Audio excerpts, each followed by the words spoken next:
Pendant 16 ans, il semblait intouchable. Un homme politique qui n'a pas seulement marqué la Hongrie, mais qui a aussi freiné à plusieurs reprises l'Union européenne. Avec des vétos, des blocages et une politique étrangère qui l'avait visiblement rapproché de la Russie. Mais cette ère touchait justement à sa fin. Quelque chose avait changé en Hongrie, et avec une force que beaucoup n'avaient pas anticipée. Dimanche soir, des dizaines de milliers de personnes se sont rassemblées le long du Danube à Budapest. Ils faisèrent la fête en dansant et chantant, tandis que des feux d'artifice illuminaient le ciel. On percevait clairement que ce qui se libérait ici dépassait largement la simple joie d'un résultat électoral. Après une participation électorale record en Hongrie et une victoire de l'opposition, les gens célébraient le nouveau vainqueur. Beaucoup scandéant des slogans contre l'influence de la Russie, certains criaient « Russes, rentrez chez vous !» Et la même phrase revenait sans cesse. Après 16 ans, le pays a enfin besoin de changement. C'est précisément ce sentiment qui s'est reflété dans le résultat. Le parti d'opposition conservateur n'a pas seulement remporté les élections, mais a même obtenu une majorité des 2/3 au Parlement avec plus de 53% des voix, 138 sièges sur 199, ce qui avait une signification particulière en Hongrie, car cette majorité permettait des changements politiques profonds, voire même constitutionnels. C'est précisément cet instrument que l'ancien gouvernement avait utilisé pendant des années pour remodeler le système selon ses propres idées. Désormais, ce pouvoir était passé de l'autre côté. Au centre de ce bouleversement politique se trouvait Péter Magyar, un homme politique de 45 ans qui, peu de temps auparavant, n'avait joué qu'un rôle mineur et qui pouvait désormais gouverner avec un soutien immense. Il avait annoncé pendant la campagne une orientation pro-européenne, voulait renforcer les liens avec l'UE, s'éloigner de la Russie et lutter contre la corruption dans son pays. Donc exactement le contraire de ce que faisait le gouvernement précédent.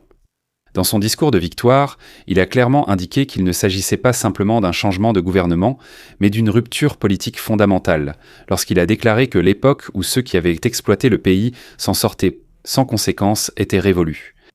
C'était un message clair adressé à l'ancien gouvernement, car pour Viktor Orban, cette élection signifiait la fin d'une longue domination politique qui avait eu un impact bien au-delà de la Hongrie. Pendant plus de 16 ans, il avait mis en place un système souvent qualifié de démocratie illibérale, un ordre dans lequel les procédures démocratiques subsistaient formellement, mais où le pouvoir était fortement concentré. Au sein de l'Union européenne, il s'était à plusieurs reprises positionné comme un acteur gênant, en particulier lors des décisions de politique étrangère qui exigeaient l'unanimité.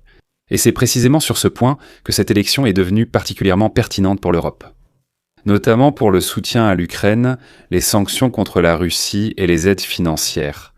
À plusieurs reprises, un seul pays a suffi pour bloquer des décisions communes, et souvent, ce pays était la Hongrie.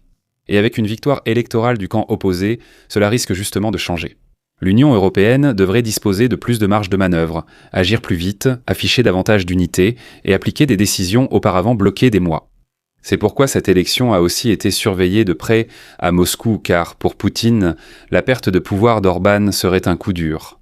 Après avoir perdu la Syrie et le Venezuela comme partenaires, la Russie perd aussi une marionnette en Europe. Ce changement de pouvoir a donc également des répercussions très concrètes sur la guerre en Ukraine, car la Hongrie sous Orban a toujours joué un rôle clé pour freiner ou du moins retarder le soutien européen. À plusieurs reprises, des paquets d'aides, des sanctions ou des décisions communes sont restés bloqués à Budapest ou n'ont été adoptés qu'affaiblis, car Orban avait conditionné son accord à des exigences non politiques ou économiques dont il bénéficiait probablement. La victoire électorale de Magyar a précisément changé cette situation. À Bruxelles, on s'attendait à ce que les aides bloquées pour l'Ukraine puissent être débloquées plus rapidement à l'avenir et que les décisions ne soient plus bloquées par un seul veto. Il y a également eu des signaux positifs à Kiev, car on y espère une coopération nettement plus constructive, en particulier en ce qui concerne le soutien militaire et financier.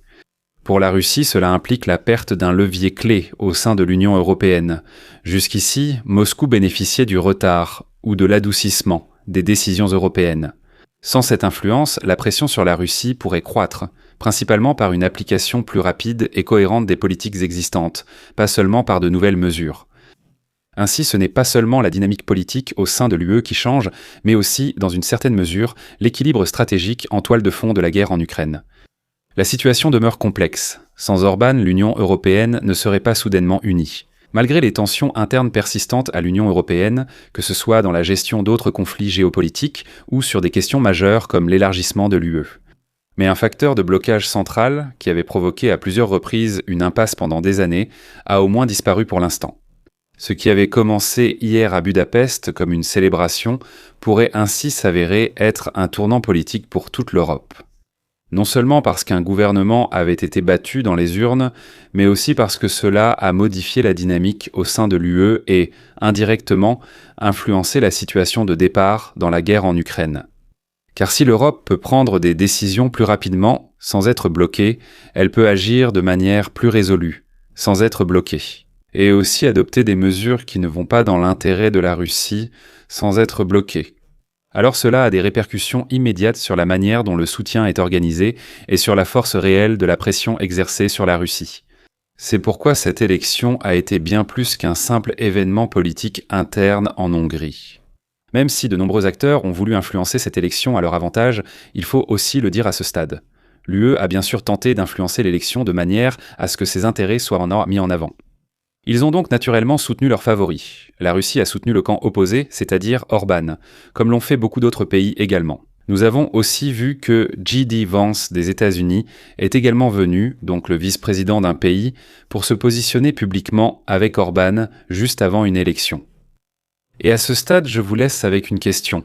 Pensez-vous que c'était une décision judicieuse du côté des États-Unis de se présenter publiquement aux côtés d'Orban, si peu de temps avant la soirée électorale, au milieu des complications géopolitiques actuelles, et de le présenter comme un favori? Ou pensez-vous qu'Orban aurait peut-être obtenu un meilleur résultat électoral si cela n'avait pas été fait? Bien sûr, cela peut aussi être complètement anodin. On constate que les gens manifestent depuis des années, protestant contre le régime actuel ou l'ancien. Et nous le voyons aussi ici, le jour de l'élection, avec une très forte participation électorale. Je vous laisse cette question. Merci de m'avoir écouté. Merci aux abonnés, aux membres de la chaîne et à Alge Cruz. Un merci tout particulier au lieutenant-colonel Rennecke, à Silla, à Dietrich et à Ferdinand Mayrhofer.